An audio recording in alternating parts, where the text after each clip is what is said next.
I stood behind the tall orchid arrangement near the back of the rooftop terrace. Not exactly hidden, but not where anyone would expect to find someone of importance. That's the funny thing about places like this. Every corner is lit for photos, but somehow there are always shadows reserved for people like me.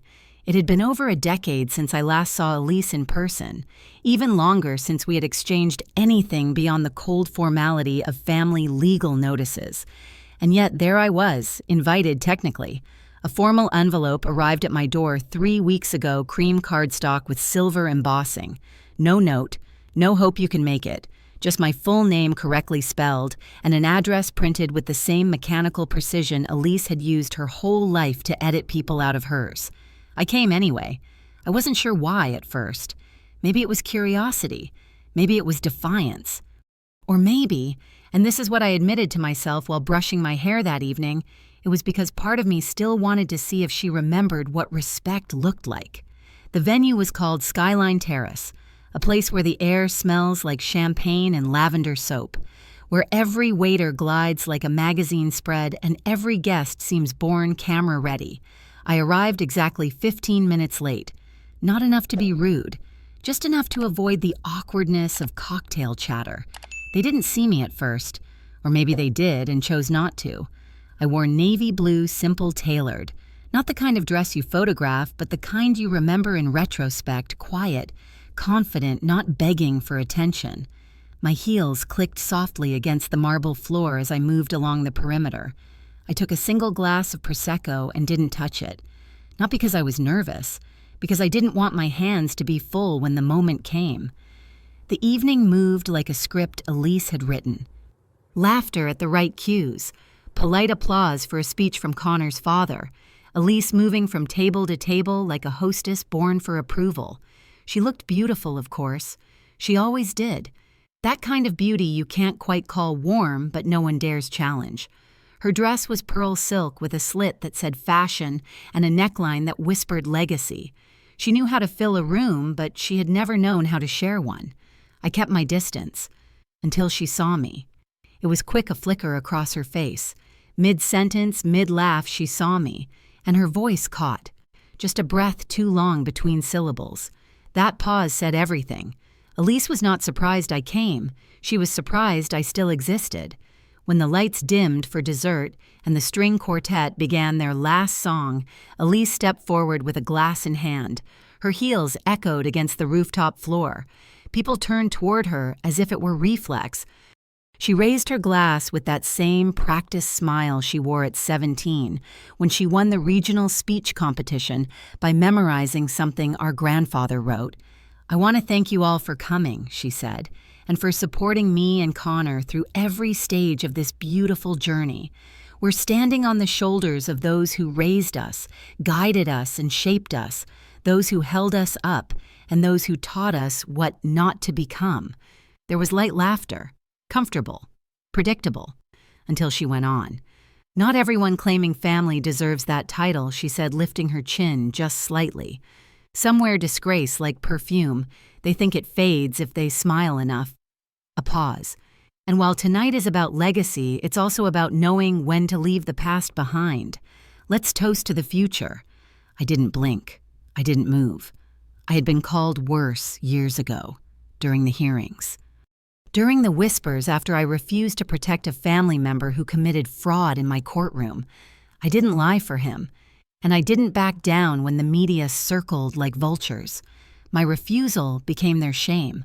Their shame became my exile. Elise led that charge. So tonight's insult, it was a recycled version of the same narrative she had built long ago, that I had somehow dishonored the family by doing what was right, by refusing to be silent, by not pretending everything was fine. And yet, I let her finish her toast. I stood still, let her bask, let her believe her words still held weight, because Elise had no idea who her fiancé had once clerked for during law school, no idea whose courtroom had shaped his belief in integrity, no idea that the woman standing behind the orchids was not just a guest. She was a federal judge. "Connor," someone whispered, nudging him toward the dessert table. He turned slightly distracted, and then he saw me, really saw me, his brow furrowed. Then his expression softened into recognition. into awe. He stepped forward. "Your Honor," he said, breath catching like he was meeting a legend. I didn't know you were related to Elise." Every conversation around us froze. Elise's smile faltered. She turned, expecting to correct a mistake, but she was too late. I nodded slowly. "It's been a long time, Connor. If you've ever been called a disgrace, and then watched the room shift because someone finally saw you for who you truly are, tell me in the comments, because you are not alone. The thing about being recognized in a room that tried to forget you, it lands differently. It does not roar. It hums beneath the surface, quiet as breath, but just loud enough to crack the performance. Elise's performance." Connor stood frozen, not in fear, but in reverence. You could see it on his face, the realization that the woman he had just called Your Honor was not part of the gossip Elise fed him. He had not been prepared for this part of the evening. I watched him glance between me and Elise like someone flipping a page and realizing the whole story had been censored. "I had no idea," he said again, but this time his voice was quieter, almost respectful. "I clerked under Judge Carter in D.C. That summer changed everything for me. People around us shifted. A few heads turned. Some pretended not to listen. But the silence that fell was the kind you don't bounce back from with a joke or another round of cake."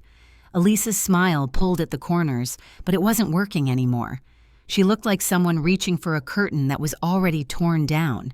That's not the same person," Elise said finally with a brittle laugh. "That's my aunt.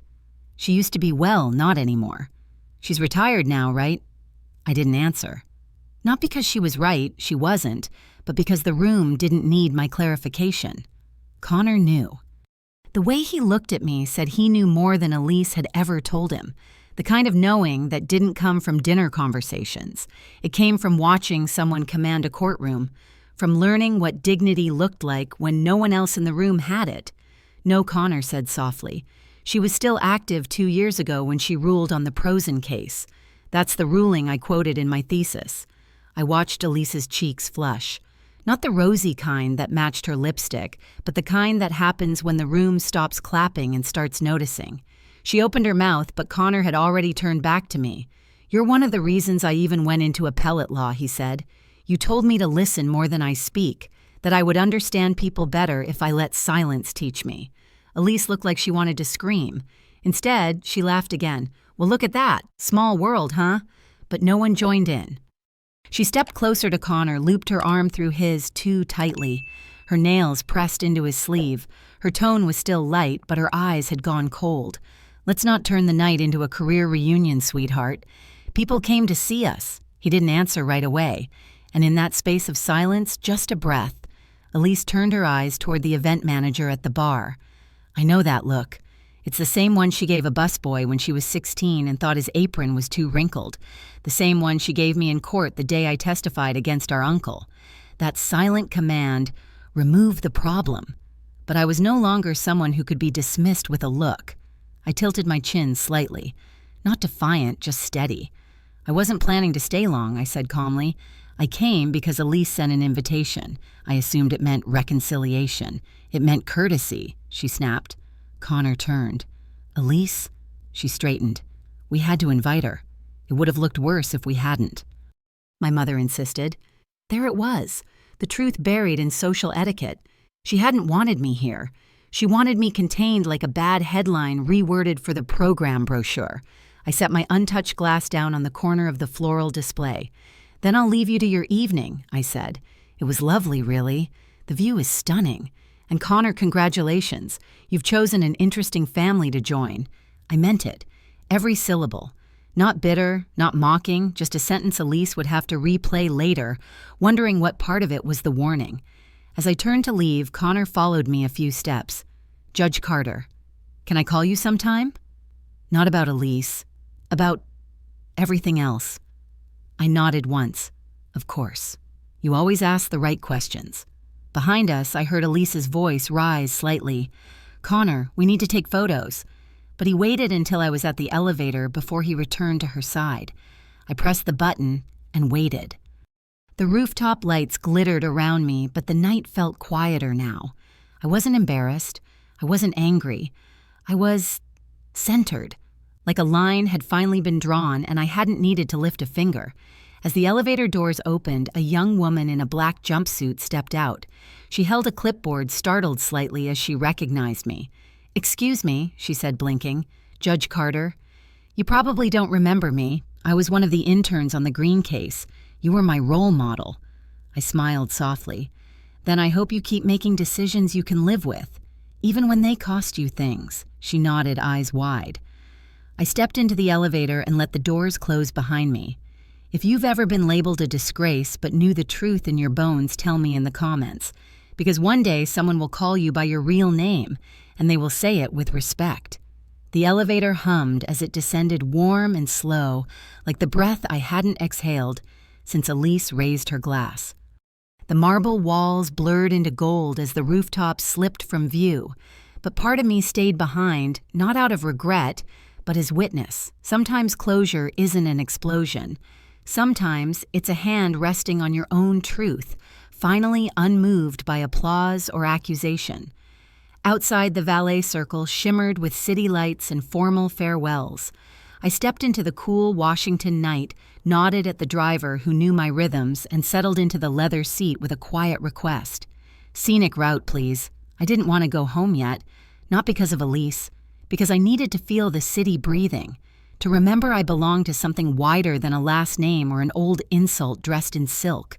As the car glided past the Kennedy Center, I let my thoughts drift to Elise at 16, how she'd rehearse courtroom closings like Broadway monologues, seeking applause, not impact. She wanted the kind of power that silenced rooms. But I learned early, power doesn't come from volume. It comes from who still stands after everyone else has shouted. The Green case was the first real break between us. Our uncle's crimes were more than a headline, they were a choice. I chose the law. Elise chose the family story. She texted me one sentence after the ruling, "You could have protected him." And with that, I became the outsider. But what she never understood was this. I never needed her to approve of me. I just needed her to stop rewriting my silence as shame. Back in Georgetown, I climbed the townhouse steps, slowly holding on to the night a little longer. My home met me the way it always did, book-lined, quiet, dignified. I hung up my coat and walked into my study, where soft light from my desk lamp illuminated the only thing that mattered, the work. But my phone buzzed before I could even open a case file. 3 messages. One from my law clerk: "You handled that rooftop moment with more dignity than most would in court." Connor just emailed he wants to apply to clerk. I let that sink in for a breath, then opened the second.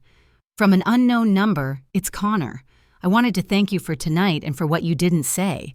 I see now what real integrity looks like. Thank you." But the third message, Elise, and the subject line, "Congratulations." The body read, "I hope you're satisfied. You embarrassed me in front of Connor and his entire firm. Don't pretend this was some kind of accident. You always wear silence like it's virtue, but it's just a weapon. I gave you a chance to stay invisible. You chose to make a scene without moving a muscle. That's your trick, isn't it? Looking righteous while everyone else bleeds for it." I reread it twice. Not because it shocked me, but because it was proof. Proof that her veneer had cracked. That for all her planning, Elise had not expected to be outmaneuvered by someone who said nothing at all. I didn't reply, not because I was above it, but because Elise had already answered her own question. She wanted to call me manipulative, calculating anything to make sense of the fact that doing nothing had exposed everything.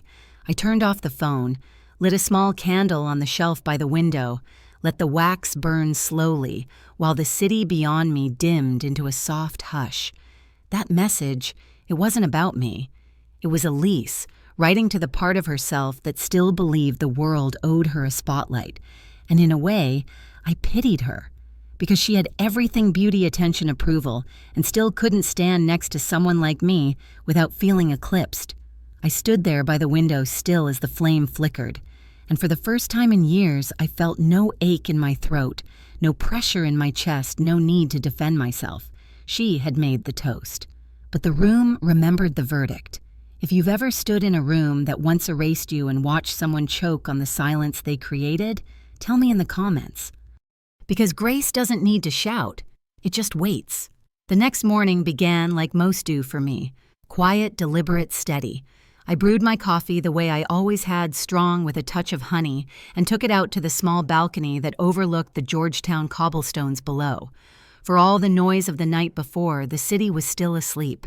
A hush covered everything, like the world hadn't decided who it wanted to become yet.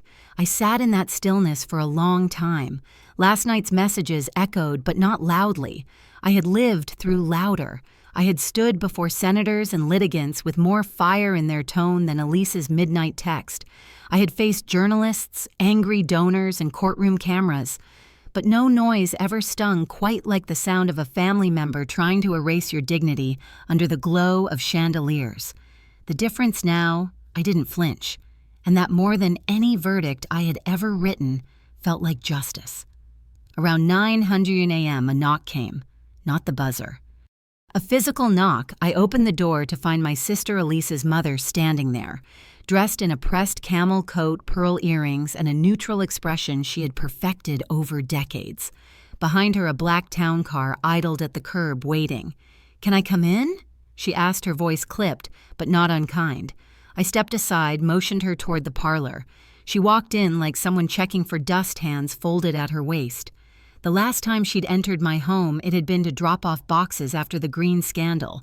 No words, just a courier's presence in a mother's form. I didn't know she was going to say that she began not sitting yet. The toast. I had no idea. I nodded once. But it didn't surprise you. That made her pause. Her fingers gripped each other tighter. "You know how Elise is?" I raised my eyebrows. "I do. And so do you." Finally she sat. Not because she felt welcome, but because standing any longer would have looked defensive. My mother had spent her life navigating the expectations of country clubs and day-hour brunches. She knew how to perform grace, but grace, real grace, was harder to fake in front of someone who knew what silence meant. "I came," she said, choosing each word because Elise feels humiliated. "Connor isn't speaking to her this morning. Apparently he's re-evaluating things." I let that hang in the air. "She thinks you set her up," she added carefully. "I didn't," I said, "but I also didn't protect her from her own behavior." A long pause. Then, "You could have left when you saw how it was going." "I could have," I said, "but I didn't." She sighed. "I know you think you've done everything right. I don't," I interrupted. "I don't think that. I know I've made mistakes. But protecting a man who stole from veterans wasn't one of them. Testifying against him wasn't one of them. And standing silently while Elise paraded that insult in front of me last night, that wasn't a mistake either." That was mercy. That last word hit her. I saw it. My mother blinked, and for the first time in years, I saw a sliver of something that wasn't judgment or posture. It was confusion, pain, maybe even loss.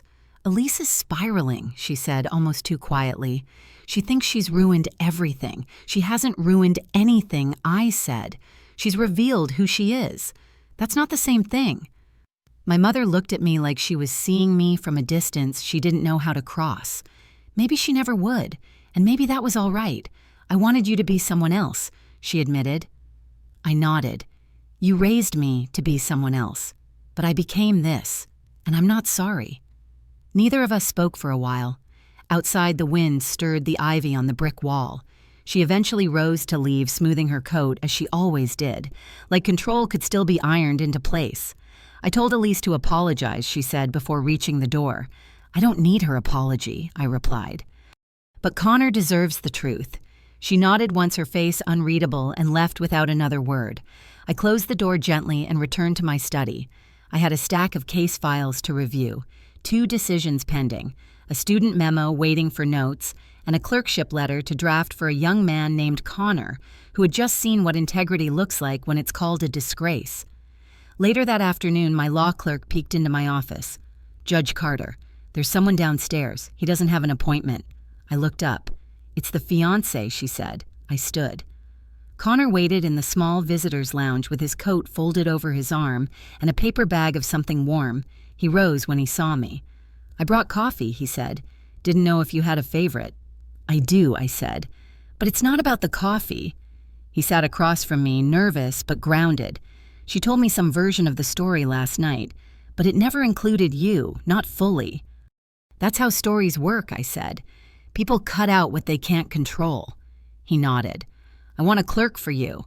I don't know what's going to happen with Elise. But that's separate. I studied him. He wasn't asking for validation. He was stating a boundary. Good. He was learning. Send me your writing samples, I said, then we'll talk. He smiled. Thank you. For everything. As he left, I sat down with the bag of coffee he brought. It wasn't my usual blend, too sweet, but I drank it anyway, because something told me the bitterness was hers now. The wedding announcement disappeared 3 weeks later. No dramatic statement, no public scandal, just a quiet update to the event website changing the words, "Join us in June to date" to be announced. No photos, no explanations, only silence, and this time it wasn't mine. I never asked Connor what happened. I didn't need to. People like Elise build lives around image, and image cannot survive stillness. When the spotlight dims and the audience breathes without clapping, everything starts to unravel.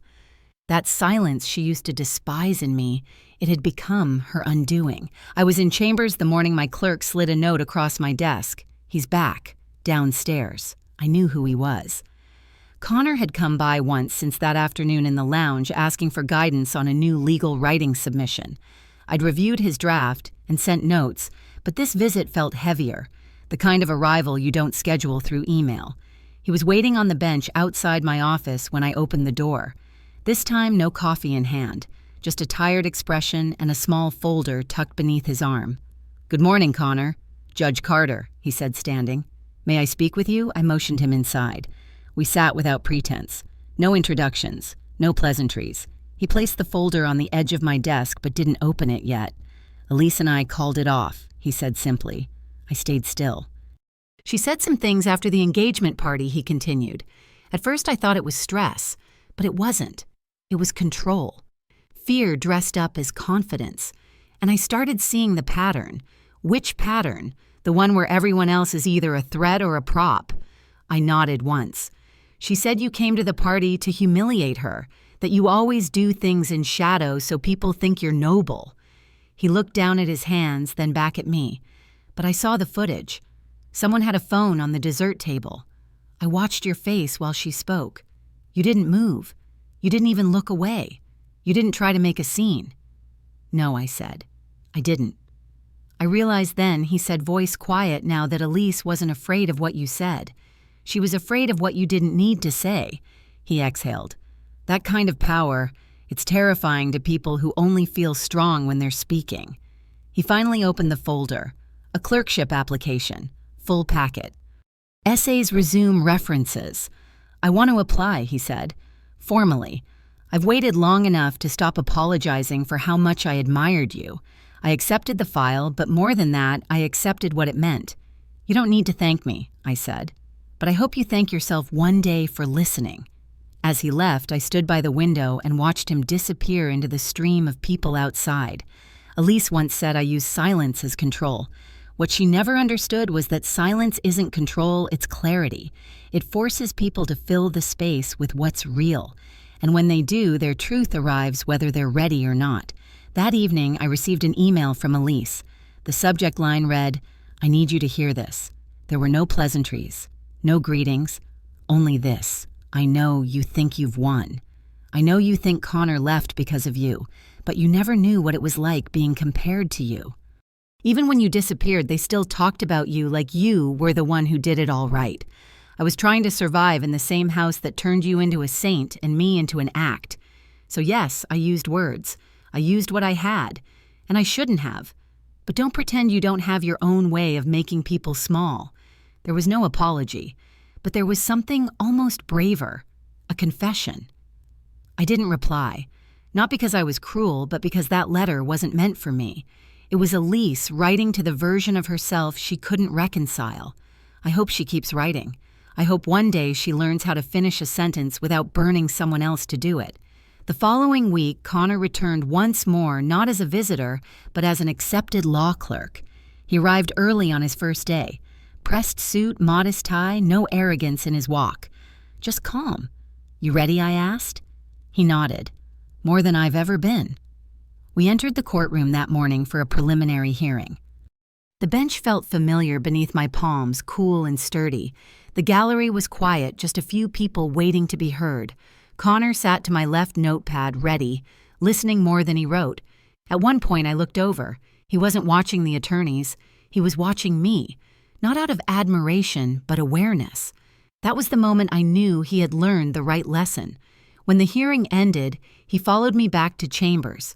We debriefed the case, his observations crisp, insightful. Before leaving for the day, he turned to me at the door. "I finally understand," he said. "It's not about the gavel, is it?" "No," I said. "It's about what you refuse to use it for." He smiled. "That's the kind of power I want to have." And he left. Outside, the sky had begun to shift into late spring gray. A soft wind moved through the trees lining Constitution Avenue. I stayed at my desk a while longer, letting the quiet settle again. Elise's wedding never happened. And mine, my real union, was with something deeper than titles or legacies.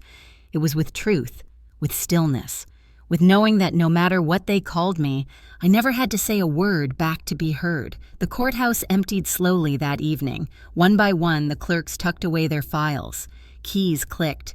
Shoes echoed softly down the marble halls. Spring dusk hung outside like a blue veil. A few cherry blossoms, late bloomers, scattered against the steps outside my chambers. I stayed behind. The light in my office glowed low, warm, and amber, casting long shadows across my bookshelves. I sat with Connor's clerkship folder still open in front of me. He was adapting well, not just in form, but in spirit. His questions had sharpened. His judgments no longer asked, "What's smart?" but instead, "What's fair?" It reminded me of my first year behind the bench. The weight of the robe, the sound the room made when you walked in, how people stood, how no one interrupted. That kind of respect changes you, or it reveals you. A knock came, not loud but cautious. It was Olivia, my assistant. She looked hesitant. "You have a visitor," she said. "I told her you were about to leave, but she asked for just 5 minutes. I already knew." "Send her in," I said. Elise walked in wearing all black, a sheath dress, low heels, no jewelry. Her hair was pulled back severe and clean. Her face had no makeup, which for Elise meant she was unarmed. She didn't sit. "I wasn't sure you'd see me," she said. "I'm surprised you came." She hesitated by the doorway. "You're not going to make this easy, are you?" "No," I said, "but I'll make it honest." She finally stepped forward and placed a small envelope on the edge of my desk. "Pale ivory, sealed. I had to write it down first," she said. "Otherwise I'd lie halfway through. I didn't reach for it." Elise glanced down at her shoes. "Connor's gone. He left D.C., took a clerkship in Chicago. Said he needed distance from me, from this city, from the noise. I'm glad he made the right decision," I said. She looked up, wounded. "Do you hate me?" "No." She blinked. "Elise?" I said, my voice even. "You don't have that kind of power anymore." She stepped back like the words hit something raw. "I spent my entire life trying not to become my mother," she said. "And then I woke up one morning and realized I already had." She looked around my office. The framed legal opinions, the old gavel, the photograph of me at 29 being sworn in. Everyone always said you were the serious one, the moral one. But no one saw how lonely you were. I didn't respond. "After the Green case, I told people you embarrassed the family," she went on. "But the truth is, I was jealous. You didn't flinch when people walked away from you. I couldn't handle being alone for 10 minutes, let alone 10 years. The room held still. "I used to think you kept your silence to punish people," she said. "Now I know. It was the only way you could keep something for yourself." Finally, she motioned toward the envelope. "I know it's too late, but I needed to say something without trying to win." I met her eyes, and for the first time since we were teenagers, she didn't look like someone trying to compete. She looked tired, human. "I accept the letter," I said, "and I won't respond. That's fair." She took one breath and sharp shaky, then turned to leave. No dramatic exit, no hug, just footsteps fading into the marble hall and a door clicking shut. I sat in the silence she left behind, not triumphant, not angry, just full. Not with grief or regret, but with the strange peace that arrives when nothing is owed anymore. I didn't open the letter. I didn't need to. Its existence was enough. I stayed in chambers another hour, the courthouse dimmed to its night rhythm. Outside, the breeze carried the sound of distant traffic and one soft jazz melody from a restaurant 2 blocks away. As I gathered my things, I noticed something tucked beneath my legal pad, a folded note from Connor. "Thank you for teaching me that strength isn't how loudly we speak, but how much truth we're willing to carry in silence." I closed the folder gently. Downstairs, I walked past the echoing rotunda and out through the grand stone arch. The sky above was deepening now, stars beginning to press through like memory. At the corner, a woman paused and turned to me. She looked unsure. "Excuse me, are you Judge Carter?" "Yes," I said. She smiled, shy. "You ruled on my sister's asylum case 4 years ago. She still keeps your name on a note by her mirror." I nodded once. "Tell her I remember." She blinked. "You do?" "Of course." She whispered thank you and stepped away into the evening crowd, and I stood still for a moment longer watching the people pass. Nobody knew what had happened in that rooftop toast weeks ago. No one would ever print it in a headline or whisper it at a conference. But that was the point. Some stories aren't meant to be shouted. Some verdicts live in silence, and some reputations are never restored because they never truly broke. What stays with me is not the insult she gave, but the silence she could not take from me. If you saw yourself in this story, hit subscribe to keep hearing kindness echo after heartbreak.